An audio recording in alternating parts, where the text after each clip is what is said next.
Hey there, and welcome back to the British Accent Podcast.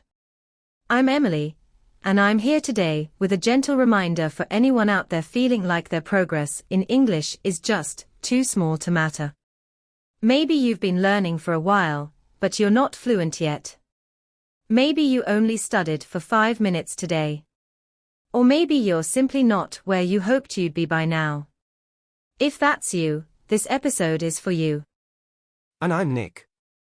You know, this idea of progress feeling too small is something so many learners struggle with, especially adults who are juggling jobs, families, emotions, real life. It's easy to look at those 5 minutes and think, what's the point? But the truth is, those 5 minutes do mean something. And we're going to unpack that today, how to make peace with slow, quiet, invisible progress. Right? And part of the problem is that we often compare ourselves to big, dramatic success stories.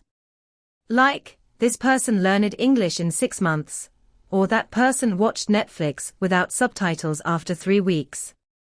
And when you hear things like that, your quiet, steady effort can start to feel insignificant. Yeah, but here's the thing. Most real progress doesn't look dramatic. It looks boring.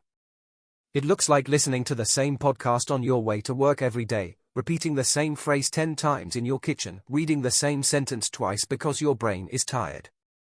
That's still progress. It's just not the kind that gets applause.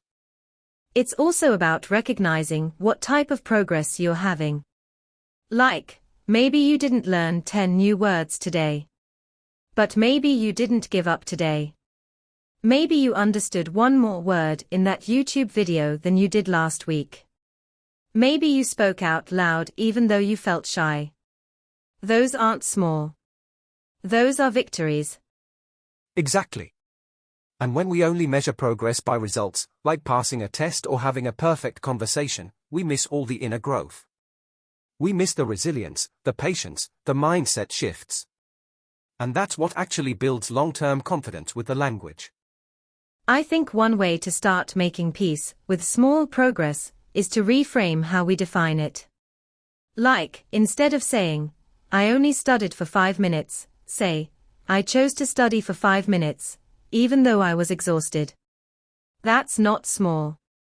That's powerful. That's so true. And sometimes we forget that consistency is a superpower. Anyone can be motivated for a day.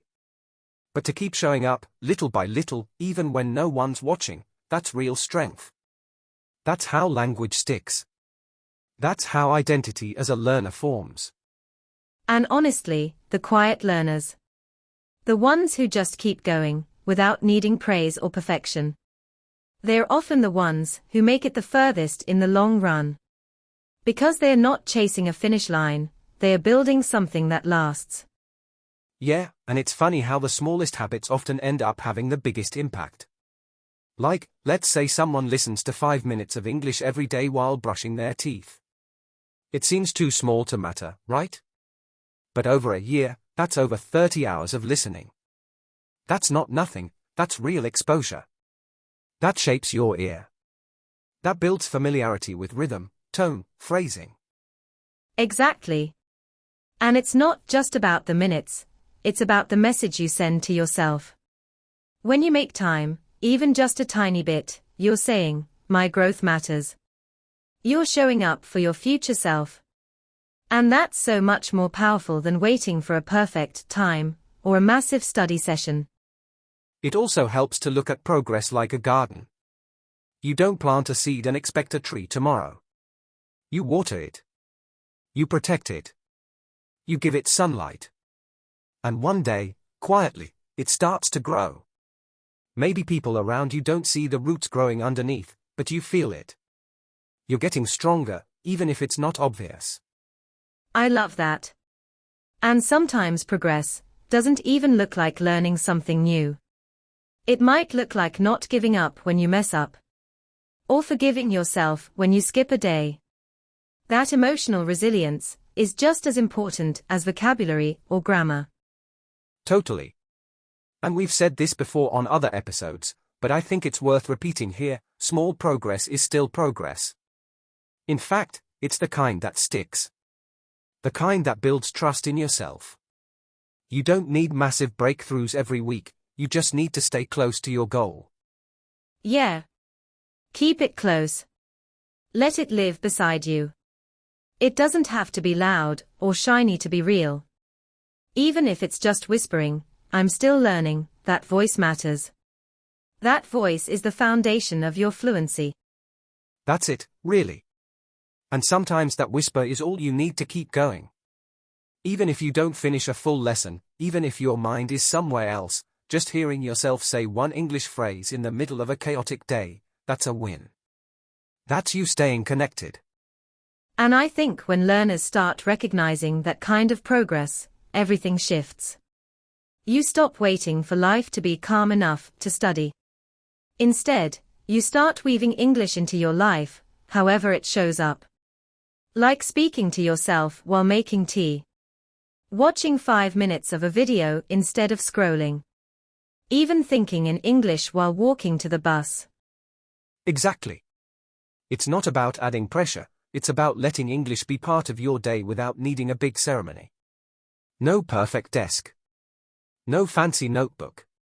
Just you, living your life, and letting English be there with you. Quietly, steadily, naturally. Because the truth is, consistency doesn't always look like routine.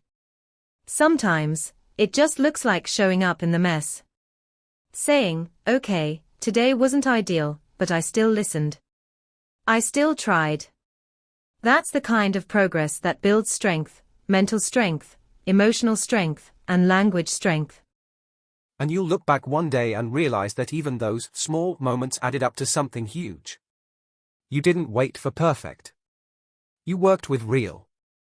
And that's what made you fluent. And honestly, that kind of fluency, the kind built in between responsibilities, in the middle of a loud house, or while folding laundry, that kind of fluency feels earned. It's not just knowledge, it's lived experience. You've become someone who learns even when it's not easy. Yeah, and you start seeing yourself differently. You stop saying things like, "I'm bad at English," or "I'm too busy to learn." You start saying, "I am learning. I am showing up." And that shift in identity, that's the turning point. It's what keeps you going even when life gets unpredictable. It's why I always tell learners, don't wait for the right time. Use the time you have. Even if it's 5 minutes while the kids are quiet. Even if it's repeating one phrase in your head while doing the dishes. That's not less than. That's dedication in motion. And every time you do it, it gets a bit easier. Your brain starts trusting the process. You stop needing perfect conditions to learn. And eventually, English becomes something that fits into your life, instead of something you feel like you have to chase. It becomes part of how you move through your day. Not another task to check off, but a part of your rhythm. And that's where real progress lives, not in the loud effort, but in the quiet, steady flow of showing up. And when you think about it, that's how we learn most things in life anyway. Bit by bit. Not in one big breakthrough moment, but in 1,000 tiny repetitions. You don't remember the exact day you got better, you just realize one day that you are better. Yes. And I think when people stop trying to make learning dramatic or impressive, they get closer to the truth of it. Learning is actually kind of boring most days, in the best way. It's quiet. It's personal. And it works when you stop judging the size of your progress, and just trust that it's happening. So if you're listening right now and feeling like you're moving too slowly or not doing enough, just remember, it's not a race. You're allowed to go at your pace. You're allowed to be tired and still show up with a 5-minute podcast or a sticky note with 3 words. That 5 minutes might not feel like much today, but your future self will thank you. Because while other people waited for the perfect time, you were building something real. Something strong. Something that lasts. So wherever you are right now, on a bus, washing dishes, or just lying down after a long day, know that your effort matters. Your English journey is real, even if it's quiet. Even if it's slow. You're not falling behind. You're building something honest, something lasting. And you deserve to feel proud of that. Thanks for spending this time with us. Keep going at your own pace, and remember, you're doing better than you think. This is the British Accent Podcast. We'll see you next time.